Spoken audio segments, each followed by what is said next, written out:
El primero, Juan José, pero faltaría su hermano, que ya lo presentaré un poquito más adelante. Bien, pues el título de la conferencia, como ven ahí, es Jorge Juan y Juan José de Lúyar, espías y científicos ilustrados. Así es que, sin más detalles, voy a adentrarme en el cuerpo de la conferencia para ajustarme a los 50 minutos y aún tendré que dejar algunas cositas por el camino.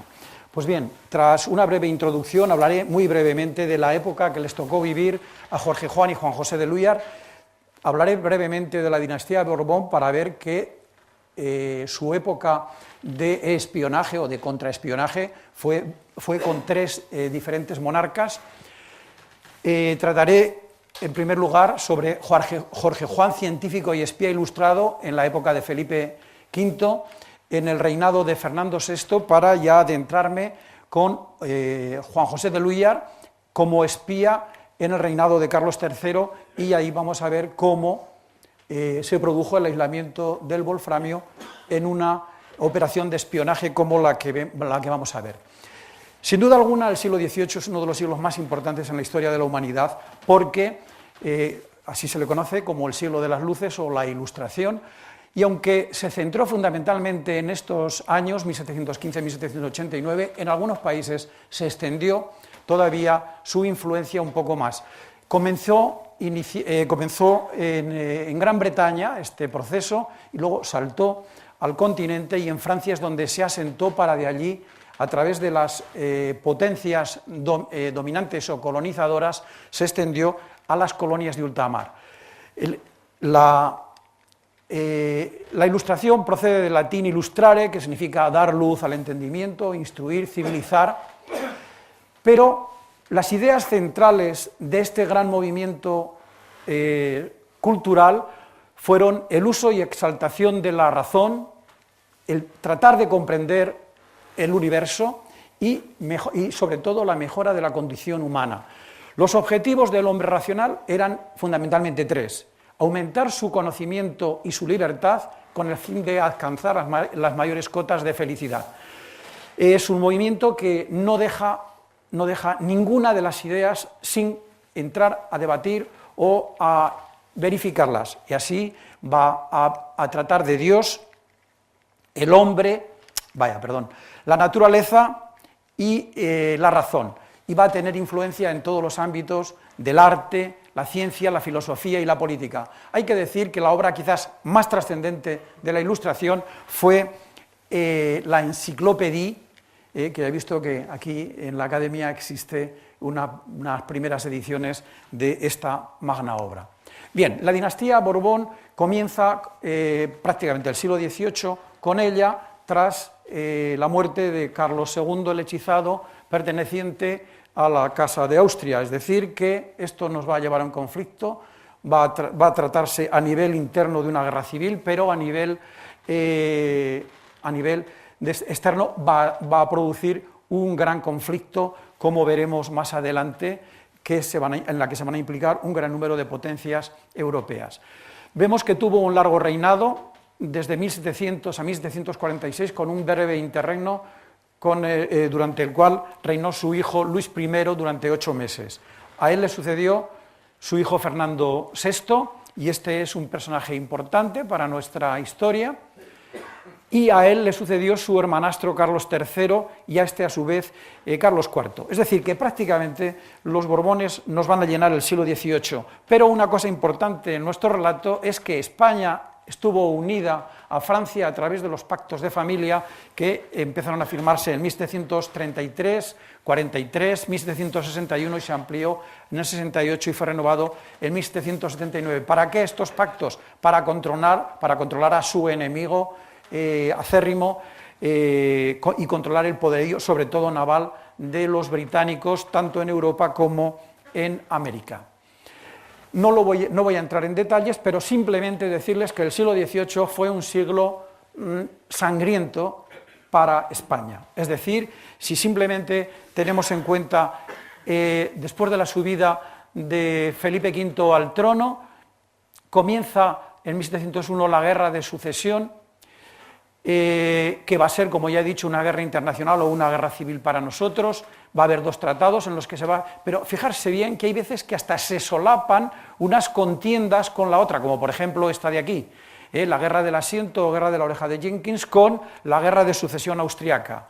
Es decir, que el reinado de Felipe V se caracterizó por un reinado muy belicoso.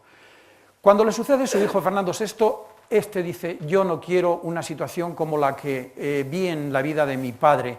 Y entonces él pretende, a él se le llama el prudente, entre otros nombres, y él pretende que se firme una paz lo más segura posible, es decir, que no haya problemas ni con los franceses ni con los británicos. Y ese va a ser el principal objetivo de su reinado. Se va a firmar el Tratado de Aquisgrán, y desde aquí, en este periodo de 1748 a 1754, es cuando el marqués de la Ensenada se va a hacer con las riendas del gobierno y va a tener un poder muy importante, de manera que hasta su caída y destierro, pues justamente es donde va también a tener cabida esa gran personalidad, ese gran científico cual fue Jorge Juan, porque él fue su maestro de espías, como veremos. Bien, luego le sigue la Guerra de los 7 años, más guerras, subida al trono de Carlos III, más guerras de nuevo. Otro periodo que nos interesa es este, de 1783, cuando se va a firmar el Tratado de Versalles o de París, el 3 de septiembre de aquel año. Más guerras,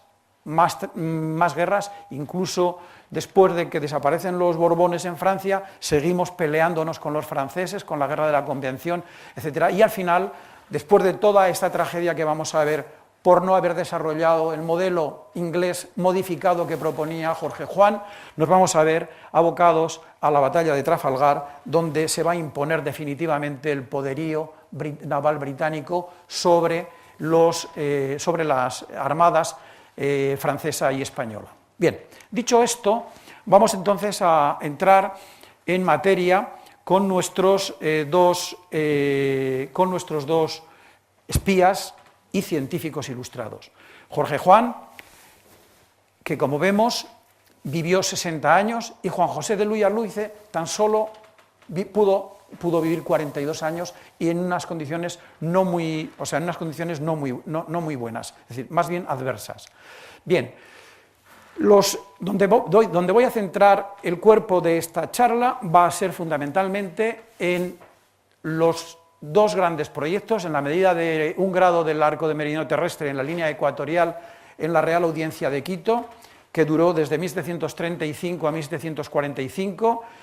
Felipe V fue el protector de esta gran idea, de esta gran apuesta por este viaje científico. En aquel momento el secretario de Estado era José Patiño. La expedición científica, entre otros científicos, entre otros académicos franceses, figuraban la Condamine, y se le conoce como la expedición de la Condamine, aunque el jefe de la expedición era casualmente Louis Gaudin. Y aquí Jorge Juan y Santa Cilia va como teniente de navío y contraespía, ya veremos cuál era su función, al igual que Antonio de Ulloa y de la Torre Giral, también teniente de navío y contraespía. El otro proyecto de espionaje, eran como contraespía, el otro va a ser como espías, es decir, el marqués de la Ensenada en este periodo va a crear una red de espías y se va a apoyar fundamentalmente tanto en Jorge Juan como Antonio de Ulloa, pero sobre todo en Jorge Juan, porque tenía 3 años más que Antonio de Ulloa.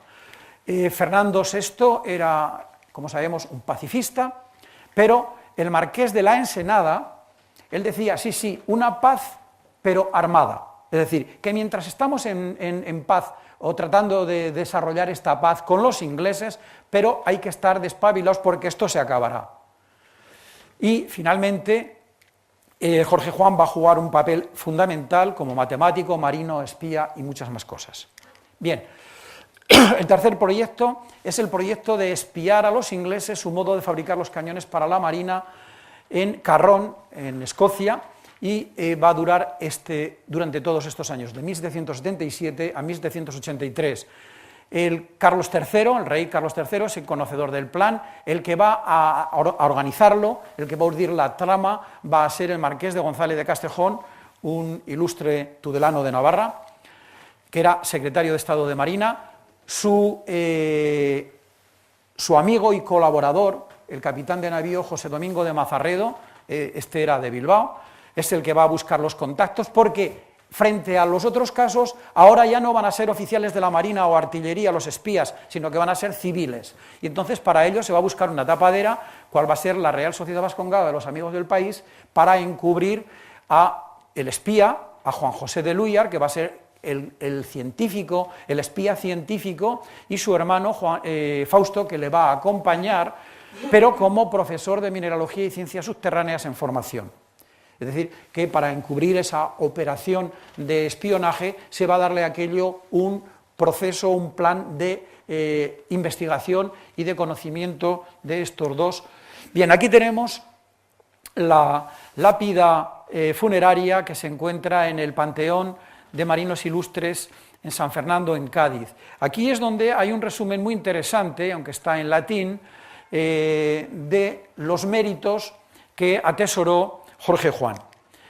Traducidos muy brevemente, Jorge Juan, natural de Novelda, caballero de la Orden de Malta, jefe de la Armada, capitán de los guardiamarinas y director de su escuela, rector del Real Seminario de Nobles de Madrid, dominador del mar con barcos de nuevo tipo y construcción, explorador de África como embajador, recorrió América para levantar el plano de la tierra y de Europa y llevar a cabo investigaciones literarias con las que ilustró sus academias, como la española de San Fernando, la francesa, la inglesa, la prusiana, hasta el día de su fallecimiento, el día 21 de junio de 1773. En realidad esta lápida se debe fundamentalmente a su fiel secretario Miguel Sanz, porque aunque figuran aquí sus hermanos Bernardo y Margarita, estos hicieron más bien poco. Bien, muy brevemente, porque quiero destacar aquí, tengo muchísimas más, tengo otra diapositiva, pero la he suprimido, de méritos que fue acumulando en su vida Jorge Juan, pero fue un ilustrado, fue un viajero impenitente. Hasta cuando estaba en la metrópoli se dedicaba a viajar, cuando no estaba en Almadén estaba en Ferrol o en Cartagena o en Cádiz, es decir, o en Madrid. Quiero destacar estos dos porque ya estaban en la lápida, porque también su deseo como docente al más alto nivel de la escuela en la que él había estudiado y más tarde del Seminario Real de Nobles de Madrid. Fue también constructor del arsenal de Ferrol, y aquí tenemos las dos funciones que no es fácil encontrarlos con esta claridad, como contraespía y como espía.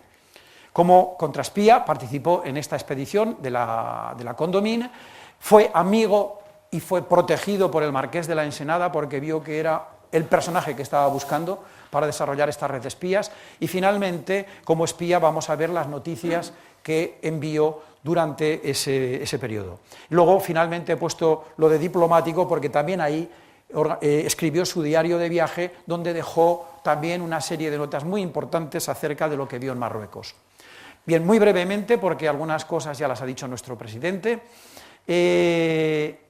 Nació en Novelda, sus padres se casaron por segunda vez después de haberse quedado viudos. Bernardo y Violante tuvieron 3 hijos, él fue el mayor, y dos hijos, su hermana a continuación, 1714, y su hermano menor, 1716. En Monforte del Cid pretenden que naciera allá, pero allí es donde fue solo bautizado. Allí donde nació fue en Novelda. Eso, todos los historiadores se ponen de acuerdo en esta cuestión. Fallece su padre, esto es importante porque también va a ocurrir lo mismo con nuestro otro espía, porque también va a fallecer, en ese caso, su madre a una edad muy, muy temprana. En este caso no tenía los 3 años y en el otro caso los 4 años. Estudió primero en el Colegio de los Jesuitas de Alicante con su tío paterno Antonio, en Alicante, y en Zaragoza estudió gramática y matemáticas, cuando su tutor fue su tío Cipriano. Fue enviado a Malta para recibir el hábito de la Orden de San Juan de Jerusalén, lo que equivalía a ser caballero de la Orden de Malta. Llegó a ser paje del gran maestre del portugués, don Antonio Manuel de Villena. Le concede el título al que ya se ha hecho mención. Y, muy importante, esta es una condición muy importante, la condición de caballero de Malta implicaba el celibato durante toda su vida. Regresa a España de Malta, ingresa en la Real Compañía de Guardiamarinas, pero tiene que esperar 6 meses para ingresar en la academia donde va a cursar, obsérvese, las asignaturas geometría, trigonometría, astronomía, navegación, hidrografía, cartografía, dibujo, música y danza. Sus compañeros le conocían como el Euclides español. Finaliza sus estudios de guardia marina y en los cuales las prácticas o el trabajo de curso, que eran 3 años de navegación por el Mediterráneo, donde se tuvo que enfrentar con los moriscos, etc. Bien, la expedición científica a la que me he referido de la Condamine, Felipe V recibió una invitación de su primo Luis XV para que participase en esa expedición. Simplemente es porque lo había organizado la Academia de Ciencias de París y simplemente es porque concretamente las mediciones se tenían que hacer en las posesiones que tenía España en ultramar, concretamente en el Virreinato del Perú, en la Audiencia Real de Quito. El objetivo era la medición de la longitud de un arco de meridiano terrestre en el Ecuador, pero la finalidad de este proyecto, de este viaje, de esta expedición científica, era comprobar si la Tierra era esférica o achatada por los polos. Era una hipótesis que había lanzado Newton y se trataba de corroborarla experimentalmente. En realidad, la expedición al Ecuador, como dije, el jefe de la expedición era Godin, pero realmente el que se llevó la gloria se le dio el nombre de la Condamine. Por otro lado, había otra expedición al Polo Norte, concretamente a Laponia. En este caso, el jefe de la expedición era Maupertuis. Entonces, en función de los datos que trajeran de estas 2 expediciones, su comprobación nos llevaría a corroborar o no si la Tierra era esférica o era esférica achatada por los polos. Como contraespías españoles se unieron a esta expedición Jorge Juan, que tan solo contaba 21 años cuando fue propuesto, y Antonio de Ulloa, que aún tenía menos, tenía 18 solo. Para no ir de guardias marinas, pues fueron ascendidos a tenientes de navío, con lo cual era un ascenso muy importante. Las misiones de cada uno de ellos, en la misión Jorge Juan iba como astrónomo, matemático, para realizar estudios de hidrografía, para informar de la situación del Virreinato del Perú, que esto luego se va a traducir en las noticias secretas, y sobre todo para el control de la información que están recogiendo los franceses. Ahí es su función de contraespía. Lo mismo, la misma función va a realizar en este sentido Antonio de Ulloa, pero él va como naturalista, geógrafo e historiador y antropólogo. La duración de la expedición duró para Jorge Juan de 1735 a 1746 y para Antonio de Ulloa un año más porque, como veremos, cayó en manos de los británicos. Bien, embarcan en 1735, el 28 de mayo, y desembarcan en Cartagena de Indias el 9 de julio. Además de ir ellos, tenían una importante misión y era conducir al virrey del Perú desde Cádiz hasta Cartagena de Indias, al marqués de Villagarcía. Ellos llegaron antes que los 3 académicos, me he dejado Pierre Bouguer, Godin y la Condamine. Pierre Bouguer, cuando vio a los 2 científicos que les habían mandado España, dijo, pero ¿de dónde han salido aquí estos pipiolos? O sea, se molestó, en definitiva, porque su juventud, en comparación con ellos, observese que él había nacido antes del comienzo del siglo. Los resultados de las 2 expediciones condujo de una forma contundente a que la Tierra era achatada por los polos. Se observó que las longitudes de los arcos de un grado de meridiano va creciendo desde el Ecuador hasta el Polo Norte y se calculó, por otro lado, la longitud de los ejes de la Tierra y su grado de achatamiento. Muy importante es que tuvieron que interrumpir en repetidas ocasiones sus investigaciones para ir a ayudarle a socorrer al virrey de Perú para neutralizar los ataques del almirante Vernon y del comodoro George Sanson. Con este se va a encontrar Jorge Juan en Londres. Completan su formación como astrónomos, tienen que mejorar los equipos científicos que se han llevado a hacer sus mediciones. Importante es el dato de que Antonio de Ulloa descubrió el platino en 1735, aunque hasta 1748 no fue publicado. Bien, la expedición, ya una vez que pasaron allí grandes calamidades, grandes penalidades, les recomiendo el libro del profesor Emilio Soler Pascual, Viajes de Jorge Juan y Santa Cilia, que es una delicia, y allí tienen realmente un relato de las calamidades, de las penalidades que tuvieron que ir, no solamente en sus viajes de ida y regreso, sino durante su estancia y sobre todo en su control de los británicos en el Pacífico. Regresaron en 2 fragatas distintas, en 2 fragatas francesas. Jorge Juan tuvo más suerte porque no tuvo ningún contratiempo y regresó el 15 de septiembre a Brest, de allí fue a París y de ahí regresó a Madrid. ¿Qué había ocurrido? Que José Patiño, el secretario de Estado a quien él conocía, había fallecido. Le había sucedido José Campillo, que también había fallecido, porque claro, 10 años eran muchos años, y se encontró, esto que está en negrita es muy importante, porque el nuevo ministro, digamos el secretario de Marina e Indias en aquel momento era el marqués de la Ensenada, a quien no conocía. Entonces se encuentra Jorge Juan con la situación de que se encuentra sin valedor y le entra una duda diciendo, bueno, resulta que he hecho todo este viaje y no se me valoran mis conocimientos. Y estuvo a punto de tirarlo todo por la borda, abandonarlo y marcharse a Malta. Pero tuvo la suerte de que aparece un personaje importante, José Pizarro, que era jefe de la escuadra del Pacífico, con el que colaboró en la persecución de los ingleses, en particular del comodoro inglés Sansón. Y este es el que le va a presentar al marqués de la Ensenada. Cuando el marqués de la Ensenada conoce a Jorge Juan, dice, pero si esto es una joya, si es justamente lo que yo andaba buscando.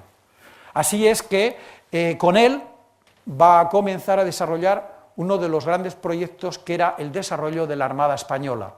Entonces, Jorge Juan y Antonio de Ulloa, que también lo va a utilizar un poco más tarde, porque él viene un poco más tarde y se va a incorporar a este proyecto de espionaje más, un poquito más adelante, y va a generar su red de espías del marqués de la Ensenada. En el año 46 la CON también propone a Jorge Juan como miembro correspondiente de la Academia de Ciencias de París. Bien, Ulloa regresa en otra fragata, en la Deliverance, o la Deliverance en francés, es apresado por los británicos y cuando va a caer en manos de los británicos, tira por la borda importantes documentos, los que ponían en mayor compromiso a España, pero salvó los documentos, la mayor parte de los documentos científicos. Cuando es llevado a Londres, el almirantazgo dice, no, esta documentación tiene que pasar a la Royal Society of Londres para que la evalúen. Entonces, cuando revisan esa documentación, ven que el trabajo que había realizado Ulloa era tan importante que el presidente, Martin Folks, le va a proponer como ese mismo año, a finales, en diciembre, como socio de la Royal Society. Es ascendido a capitán de fragata, igual que lo había sido Jorge Juan. Pero el viaje, en cualquier caso, para Antonio de Ulloa fue después de 11 años y 2 meses. Bien, cuando ya empieza ya su labor de espía en Londres, va a comenzar, aunque el nombramiento en donde le da la instrucción secreta procede de 1748, en realidad va a transcurrir entre marzo de 1749 y mayo de 1750. Una de las cosas que ocurría en aquellos tiempos es que se cambiaban de nombre, es decir, disfrazaban para darle una apariencia distinta y que no les pudieran identificar. Entonces se llamó Mr. Josuès desde marzo del 49 hasta que ya lo empiezan a detectar, cambia de nombre por Mr. Sublevant y finalmente cuando ya pasa al canal toma el nombre de Monsieur Montmort. Fueron con él 2 colaboradores, José Solano y Bote, que eran guardiamarinas, que en principio para disfrazar la operación eran matemáticos en formación con destino en Londres, y Pedro de Mora, pero además Jorge Juan se preocupó de captar a británicos e irlandeses para su misión de espionaje, como Richard, entre otros, hay una cantidad impresionante. que era Richard Ruth, que era comerciante y constructor de navíos, su agente comercial, Morris, Larey, que era un maestro velero, fabricante de velas, el padre Lynch, un sacerdote católico que lo tuvo allí espiando en la ribera del Támesis, y Diego Morgan, que era un empleado de la embajada y que hizo un papel también muy importante. Bueno, muy brevemente, sí, a nivel de telegráfico, en marzo ya empieza a enviar, llega el 1 de marzo y el 6 ya empieza a mandarle al Marqués de la Ensenada noticias de lo que está ocurriendo en la ribera del Támesis. Noticias sobre construcción naval, un plano de un navío que le había encargado encarecidamente el Marqués de la Ensenada, de este constructor naval, sobre el lacre, sobre la máquina de limpiar puertos, la de blanquear cera, la de imprimir en inglés, que aquí eran bastante deficientes, las impresoras que había en España, las máquinas de hacer lacre, sobre una fábrica de paños de Londres, recomendación del uso del vapor. Esta es muy importante, el método de sacar a los maestros constructores de Inglaterra, una máquina de fuego para limpiar puertos, y esto es esencial, los defectos que él había observado en la construcción naval inglesa. Y esos son los que se van a utilizar desde ese momento en la construcción de los navíos en España hasta naturalmente la caída del Marqués de la Ensenada. Adquiere cantidades importantes de libros y material instrumental científico, tanto para la Academia de Cirujanos de Cádiz como para el Seminario Nobles de Madrid. Él levanta la liebre que en mayo de 1750, es la última labor que va a poder hacer, es que los ingleses están pretendiendo atacar América, están organizando planes para atacar América, entonces tiene que huir deprisa y corriendo en un mercante vizcaíno, en el Santana de Santoya, se libra por los pelos de no ser atrapado, porque el padre Lynch, entre otros, cayó en manos de los británicos, y pasa al otro lado de él, y allí se encuentra con sus dos colaboradores que habían ido con él. Bien, hay que también destacar la labor de Jorge Juan como escritor. En solitario, Compendio de Navegación y el año de su publicación, el examen marítimo teórico práctico y el estado de la astronomía en Europa, que le costó sus buenos disgustos. Y luego, en colaboración con su amigo y compañero de penalidades, Antonio de Ulloa, estas 5 publicaciones que son una maravilla. Aquí he puesto simplemente las observaciones, pero quizás la más importante y la más trascendental fuera esta, la relación histórica del viaje a América, publicado en 2 tomos, que he visto que está aquí. Y luego tenemos las noticias secretas de América, que esta evidentemente, como su nombre indica, no se podían publicar, porque eran para el conocimiento del rey y sus secretarios o ministros. Pero no se sabe muy bien cómo se sacó y se publicó en Londres en 1826. Ahora hay una reedición facsímil que yo no la he leído, me la quiero hacer porque esto tiene que ser una joya. Bien, en esta expedición, una cosa muy importante para la historia española, para la historia de la ciencia española, es que Antonio de Ulloa, en la parte que, porque la escribían, se repartieron estos libros que he citado, se los repartieron cada uno en la parte que ellos entendían y que conocían más. Pues bien, en la parte que le correspondió a Antonio de Ulloa, en la relación histórica, él dice lo siguiente: la ley de este oro es por lo regular 22 quilates. En el partido de Chocó, donde por estar disfrazado el oro, que era a lo que íbamos a buscar oro y plata y algunas otras cosas más, pero esto era lo esencial, y envuelto el oro con otros cuerpos metálicos, jugos y piedras, necesita para su beneficio del auxilio del azogue, el mercurio, donde la platina, piedra de tanta resistencia que no es fácil romperla ni desmenuzarla con la fuerza del golpe sobre el yunque de acero, es causa de que se abandonen esos yacimientos de oro. Es decir, por culpa del platino se abandonaban los yacimientos de oro, porque en aquel momento no se sabía muy bien cuál era el uso del platino. Bien, decir que esto evidentemente ahí está descrito, aunque realmente el platino ya lo conocían los indígenas precolombinos, sin embargo, el que le da un toque científico, el que lo reconoce como un nuevo elemento, es Antonio de Ulloa. El Marqués de la Ensenada, cuando se hace con el gobierno, con las riendas del gobierno de Fernando VI, él quiere introducir un nuevo modelo de hacienda, quiere revolucionar el catastro, cosa que también le van a frenar y no lo va a poder hacer, pero se crea el Real Giro en 1752, que esto va a permitir enviar grandes cantidades a las embajadas sin que levanten sospechas, por ejemplo, pues para mover a sus espías y otra gente que también estaba estudiando otro tipo de cuestiones. Impulsa el comercio de las Indias, moderniza la marina, los astilleros, navíos y todo lo que diques, etcétera. Crea la Real Academia de Bellas Artes de San Fernando, intenta crear la Academia de Ciencias, pero no le dejan. Concordato con la Santa Sede en 1753 y la creación de esa red de espías a la que me he referido desde el 48 al 54, que es cuando cae el 20 de julio por las presiones de, naturalmente, pues quién iba a ser, gente sobre todo de la casa, pero manipulados y manejados por un personaje muy inteligente que era el embajador inglés en España, Benjamin King, que cuando se entera por medio de Ricardo Wall que ya este era el embajador de España en Londres, escribe lo siguiente: los grandes proyectos de Ensenada para el fomento de la marina han sido suspendidos, pero lo más importante es lo siguiente: no se construirán más barcos en España. Es decir, que Gran Bretaña, a través de su embajador, había conseguido mover a una serie de personajes importantes, entre otros el duque de Alba, también intervino el embajador de Francia, que no era muy listo porque este era un cotorra, y entonces, bueno, pues cayó en desgracia, y con esto el plan de espionaje del Marqués de la Ensenada. Bueno, también, en cierto modo, el Marqués de la Ensenada cayó en desgracia, pero lo que ocurre es que Jorge Juan no pudo tener el recorrido que podía haber tenido, porque podía haber sido muy bien secretario de Estado de Marina, porque tenía conocimientos más que muchos otros que lo ocuparon. Pues bien, el tercer proyecto, que es el que se refiere a Juan José de Lúyar, como ya dije, esto ya es la plantilla que ya puse antes, pero la veremos a continuación. Estos son los dos hermanos de Lúyar, este es Juan José y su hermano Fausto, que nació un año más tarde.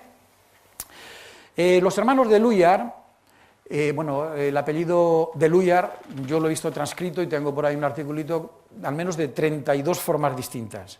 Así es que, esta es la que aparece en su partida de bautismo, esta forma. Bien, eran de origen vasco-francés, sus padres se casan y en el año 1751, y aquí es donde se puede hacer el chiste, que por poco no nacieron en Bilbao los hermanos de Lúyar, porque sus padres emigraron a Bilbao. Obsérvese, en 1751, era un periodo de bonanza económica en España, que era cuando estaba el Marqués de la Ensenada al frente de la mayor parte del gobierno.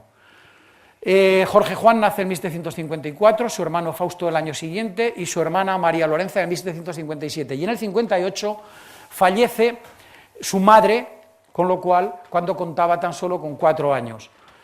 Hay una cierta comparación en cuanto a sus vidas. En 1764, es decir, en diciembre del año pasado, estamos celebrando el 250 aniversario de la fundación de la Real Sociedad Vascongada Los Amigos del País, por su insigne director y los caballeritos de Azcoitia, Xavier María de Munive y Diáquez. Del periodo 72-77, su padre, Juan de Lúyar, que se traslada a Logroño en 1753, y de ahí que nazcan en Logroño los 3 hijos, es contratado como cirujano latino del Hospital de Logroño. Y entonces él tenía unos buenos emolumentos, pero además se dedicó a destilar vinos para generar aguardientes, con lo cual le procuraba tener unos buenos ingresos. De ahí que se preocupó de que sus hijos fueran a sus expensas a estudiar a uno de los centros más emblemáticos en aquel momento, como era el Jardin du Roi, donde allí había excelentes profesores de química. En principio iban a estudiar medicina, pero cambiaron luego su vocación y se dedicaron más a la química, que en aquel momento estaba en plena efervescencia como una de las ciencias más importantes. Y allí es donde se encontraron con los hijos de los fundadores de la Vascongada. Bien, son los hijos de los fundadores de la Vascongada los que les van a decir a sus padres: el espía que estáis buscando lo tenemos aquí, y es Juan José de Lúyar, que en aquel momento tenía 23 años. Es decir, quiero poner también de manifiesto que cuando estas personas firman un contrato con el rey, tienen 23 años. Yo pienso en nosotros y pienso en mis alumnos, que ¿quién firmaría un contrato en las condiciones? Pues eran nadie. nadie. Eran verdaderamente unos personajes impresionantes. Juan José va a desarrollar su labor de espionaje militar e industrial, es decir, cómo fabrican los cañones para la Armada en las fábricas, en las factorías de Carron en Escocia. Bien, aquí está muy brevemente el proyecto, espiar el método de fabricación de cañones. La idea es del ministro de Marina, con conocimiento del rey Carlos III, como así aparece en las cartas que ya les mostraré, que hemos recogido en un libro mi compañera Inés Pellón y yo. El mediador, como les he dicho, es José Domingo de Mazarredo, capitán de navío y socio de la Vascongada. Va a actuar como institución colaboradora de Tapadera, la Vascongada, y los responsables, los que van a tener una información directa del ministro de Marina, son su director y el secretario perpetuo, el marqués de Narros. Bien, aquí es donde está el resumen de todo este proyecto. ¿Qué es lo que se sacó? Pues ya les avanzo. El resultado del proyecto fue un rotundo fracaso, fue un desastre. Pero el resultado colateral, los hermanos de Luyar pudieron aislar el wolframio, el único elemento químico de los 118 que se conocen, que ha sido aislado en territorio español, concretamente en la península ibérica. Suelo extender yo la cosa, concretamente en Vergara. Pues bien, el proyecto comienza en febrero de 1777, con esa primera carta del marqués a su colaborador Mazarredo, y finaliza 6 años más tarde, cuando ya se estaba perfilando los prolegómenos del Tratado de Versalles. Había en el proyecto, la Vascongada se comprometía a facilitar 2 espías, uno el práctico y otro el científico. El espía práctico no, después de algunos rechazos y de descartar a algunas personas, se quedaron con Ignacio de Montalvo, que también, como era costumbre de los espías, había que cambiarle el nombre por el de José Martínez. El espía científico fue Juan José de Luyar y su hermano, en ese periplo, es decir, estos 2 grandes espías y científicos ilustrados fueron grandes viajeros, no olvidarse, y además sabían idiomas. El Fausto le va a acompañar, como ya he dicho, como profesor en formación. ¿Qué contrapartidas va a obtener la Vascongada de este proyecto? De investigación aplicada que encubría un plan de espionaje? Pues ya habían creado el Real Seminario Patriótico Vascongado unos meses antes, en noviembre del 76, pero a partir, un año aproximadamente después, se crean 2 cátedras. Cátedras a nivel de escuelas de ingeniería en este momento, de centros de investigación más elevado. La de Química y Metalurgia y Mineralogía y Ciencias Subterráneas. Además, se creó el Laboratorium Chemicum, es decir, el laboratorio de investigación. Y por otro lado, se dotó el Gabinete y Depósito de Minerales, que tenían una gran colección de minerales traídos de sus viajes por Europa. ¿Cómo se beneficiaron? Pues había 15.000 reales de vellón por cada cátedra y año. Yo he estimado que el real de vellón en este momento estaría entre 12 y 15 euros. 6.000 reales para crear el Laboratorium Chemicum y 3.000 para dotar el Gabinete y Depósito de Minerales. Ya les dije que fue un completo fracaso. El viaje fue muy interesante. De los 2 hermanos, el único que fue a Suecia para colaborar, para seguir un curso de alta química con el profesor Torbjörn Olof Bergman, fue Juan José, porque a Fausto lo reclamaron en 1781 en septiembre, para que se incorporara a la cátedra y que diera las clases, que ya había tenido tiempo de formarse. Bien, todo esto lo hemos recogido, como le dije mi compañera Inés Pellón y yo mismo, en este libro. Lo que en realidad lo que hemos hecho ha sido transcribir una fuente de una riqueza increíble, donde está todo esto, el legajo 718 de Marina, donde aquí hay 3 partes bien claras: el espionaje, las cátedras, también el azar. El aislamiento del wolframio es la consecuencia de todo esto, porque ¿cómo se produce? Bueno, pues cuando ya el marqués le dice que regrese, que ya se ha acabado, que además los informes que le han pasado no le sirven para nada, está muy disgustado, y entonces los hermanos de Luyar se van a encontrar de nuevo en Vergara a finales de mayo o principios de junio de 1783. En muy poco tiempo, obsérvese, vamos a poner principio de junio y finales de septiembre, ya presentan su memoria, a la que me voy a referir, en la que presentan el artículo original del aislamiento del wolframio, concretamente el día 28 de septiembre de 1783. Aquí están los dos minerales, la scheelita, que es el wolframato de calcio, y la wolframita, que es un wolframato de hierro y manganeso. El problema que tenemos con tungsteno, wolframio, pues nace de aquí. Tungsten es una voz sueca que se compone de dos palabras, de tang, pesada, y sten, piedra, por lo tanto, piedra pesada, mientras que el wolframio procede de la palabra alemana Wolfram, que significa wolf, lobo, y ram, espuma o baba de lobo, que ya se conocía en latín con el nombre de spuma lupi. Bien, ya estoy terminando.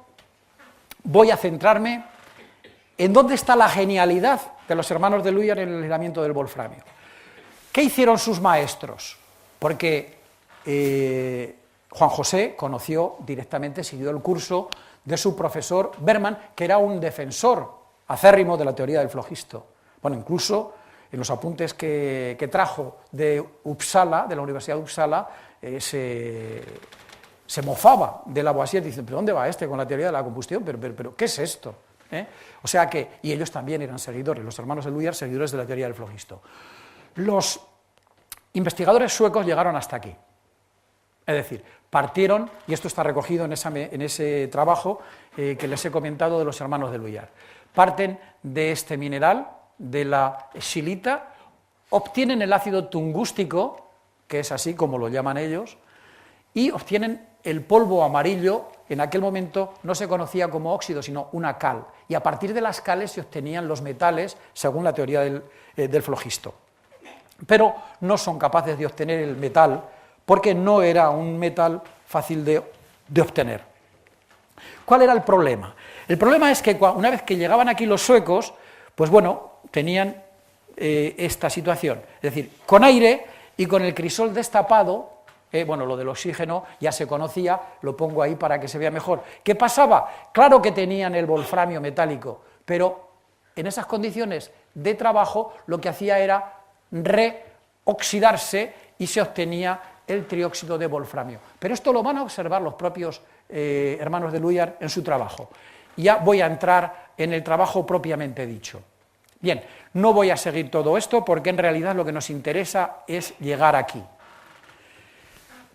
El polvo al que se refieren ellos, el polvo amarillo, que es esta cal, este óxido, en presencia de carbonilla, sin aire, en un crisol de Zamora y bien tapado, esa es y a un fuego fuerte, entonces se obtiene el metal. Y esto es lo que les voy a comentar en la descripción que les voy a mostrar de los propios hermanos de Luyar. Entonces, cuando obtuvieron una muestra de estas y no dejaron enfriar suficientemente el crisol, una vez que este polvo de color gris acero se puso en contacto con el aire, a pesar de que seguía existiendo el crisol de Zamora, pero no se enfrió lo suficiente, lo que obtenían era la cal, es decir, el producto de partida, el producto de partida este de aquí. Y esto es lo que les pasaba a los suecos. Entonces, esto afortunadamente, yo a mis alumnos les digo, todo lo que descubráis, si no lo podéis patentar, escribidlo, porque si no, vendrán otros y os lo levantarán. Menos mal que esto quedó escrito en los extractos de las Juntas Generales que se celebraron aquel año por la Real Sociedad en la ciudad de Vitoria a finales de septiembre. Esta es las Juntas Generales se estaban divididas en distintas comisiones, y esta se presentó en las comisiones segundas de Ciencias y Artes Útiles. Y este es el título original, Análisis químico del Wolfram, con V, porque en aquel momento no existía la W en nuestro idioma, y examen. Ya ven que los acentos van y vienen, dejan espacio entre la última letra y la coma, del nuevo metal que entra en su composición por don Juan Josef y don Fausto de Luyart, una de las formas de la Real Sociedad Vascongada, porque ya eran socios de esta sociedad. Y esta es una de las joyas de la literatura científica en lengua castellana. Esto yo lo pongo como ejemplo porque no se puede dar más información científica con menos palabras. Observen esto. Habiendo puesto otros 100 granos sería el equivalente a 4,8 gramos nuestros, no hay un error, el grano era una medida de peso, de masa. De este polvo, del polvo amarillo en un crisol de Zamora, y observen ahora las comas, coma, guarnecido con carbonilla, coma, y bien tapado, coma, es aquí donde está el secreto, a un fuego fuerte en el cual estuvo hora y media, encontramos rompiendo al crisol después de enfriado, y esta llamada Q que está aquí más abajo no tiene desperdicio, un botón que se reducía a polvo entre los dedos. Estos son 47 palabras, y si llegamos hasta aquí serían 84, y ahí hace una descripción. Su color era gris y examinándolo con un lente se veía un conjunto de globos metálicos, entre los cuales había algunos del tamaño de una cabeza de alfiler, cuya fractura era metálica y de color de acero. Pesaba 60 granos y por consiguiente había disminuido 40, porque parten de 100. Esto es una joya, esto es una delicia. Yo desde luego cuando lo leí me quedé impresionado de cómo son capaces de plasmar esas reacciones que yo les he mostrado. Claro, ahora es muy fácil, pero eso es justamente lo que ellos expresaron. Y finalmente, esta llamada es justamente lo que les pasaba a los suecos. La primera vez que hicimos este experimento rompimos el crisol sin dejarlo enfriar enteramente, y así que tuvo la materia contacto con el aire, se encendió y su color gris, el metal, se volvió en un instante amarillo, la cal o el óxido. Ya estoy terminando, se publicó al año siguiente en francés, en la Real Academia de Ciencias de Toulouse, sur la nature du Wolfram, a pesar de que aparece ahí, pues esto no lo tuvo en cuenta Lavoisier y él puso tungstén, y entonces una de las fuentes de que tengamos problemas con el nombre, pues sea el propio Lavoisier. Ya finalmente, dos pinceladas para demostrarle cómo era reconocido por propios y extraños Juan José de Luyar. Sobre la dificultad de aislar el wolframio, Klaproth, aquí tienen una breve reseña de Klaproth, Martin Heinrich Klaproth, químico analítico y farmacéutico, descubrió él en 1789 el uranio y el circonio, y 4 años después codescubrió el cerio. Fue profesor de química en la Universidad de Berlín y gran propagador de las teorías de Lavoisier en Alemania. Bueno, pues él decía, refiriéndose a Gerard Luyar, a Juan José, hasta el presente, es decir, 3 años después, solo Gerard Luyar ha tenido éxito en conseguir el metal, el wolframio. Es decir, se rendía diciendo, ¿cómo lo han hecho? Que todavía yo no, con la receta y no lo sé hacer. Otra referencia importante es de su gran amigo, José Celestino Bruno Mutis-y-Bosio, el que reclamaba para él los nombres de sabio minero, sabio químico, sabio minero y gran científico. E incluso llegó a emitir un informe reclamando que desde la corte, y esto es entrecomillado, se le diera el tratamiento que le correspondía y se le debía por su categoría de gran científico. Y ya termino con la última referencia. Esta es de Alexander von Humboldt, el gran naturalista, viajero y científico alemán, cuando pasó por las instalaciones que había dejado Juan José de Luyar a su muerte, reconoció y elogió los trabajos de minería realizados por Juan José durante su estancia en Colombia. Él fue, pues eso, cuando volvió había muerto el ministro que le había mandado para allá, aunque no estaba muy contento con su actuación, y entonces pues le tuvieron aquí entretenido en la metrópoli y luego lo mandaron como director general de la minería en el Reino de Nueva Granada. Y es aquí donde coincidió, e incluso tuvieron la explotación conjunta de algunas minas que no les fue demasiado bien, Mutis y Juan José de Luyar. Y entonces, cuando vio aquellas instalaciones que todavía persistían después de la muerte de Juan José, se quedó impresionado y reconoció que aquello no lo podía haber hecho cualquiera, sino un gran científico, un ingeniero de minas. Y ya con esto termino, dándole las gracias por su atención y espero que nuestros dos espías eran unos espías muy bien ilustrados y unos grandes científicos. Muchísimas gracias.